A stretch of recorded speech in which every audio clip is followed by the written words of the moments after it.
Halo teman-teman, salam hangat untuk kalian semua yang telah bergabung di channel kami. Pada kesempatan kali ini, kita akan membahas topik yang mungkin pernah menjadi perhatian banyak dari kita semua, yaitu mengalami teror debt collector. Nah, di sini akan membahas hak Anda dan cara menghadapinya.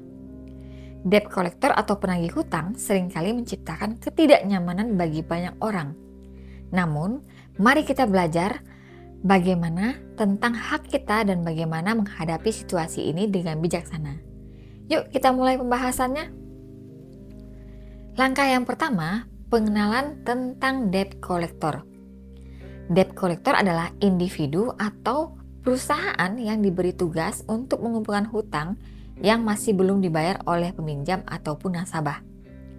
Mereka menggunakan berbagai macam metode dalam upaya memaksa atau memberikan tekanan kepada individu agar segera melunasi hutang mereka.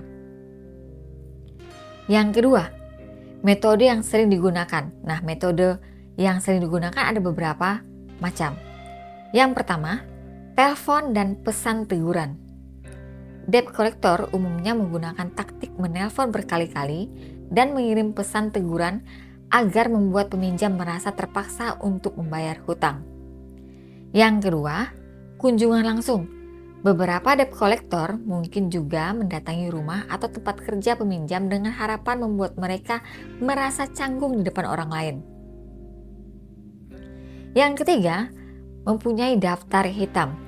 Mereka bisa mengancam Anda untuk menjadikan peminjam sebagai daftar hitam, yang berarti akan menyebarkan informasi mengenai hutang peminjam kepada berbagai pihak. 3. Hak-hak peminjam yang perlu diketahui adalah beberapa macam. Peminjam memiliki hak-hak yang perlu dihormati oleh debt collector, antara lain yang pertama, tidak boleh diancam secara fisik ataupun secara psikologis. Yang kedua, tidak boleh diintimidasi ataupun dihina. Yang ketiga, tidak boleh dihubungi pada waktu yang tidak pantas seperti larut malam.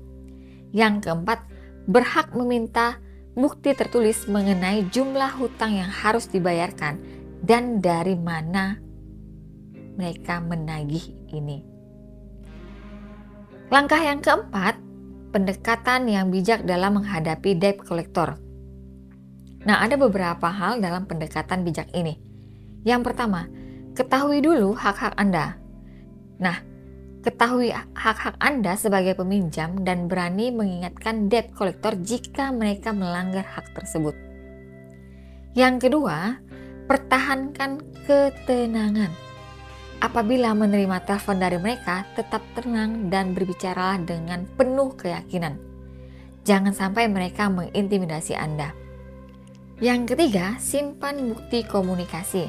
Selalu catat tanggal, waktu, serta konten percakapan dengan debt collector.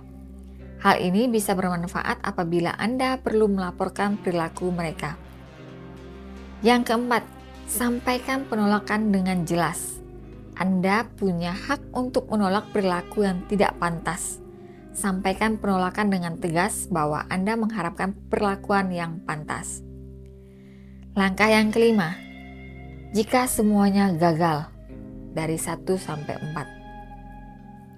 Apabila debt collector tetap tidak mengindahkan hak-hak Anda, maka Anda berhak melaporkannya kepada pihak berwenang atau bahkan konsultan hukum guna mengambil langkah lebih lanjut.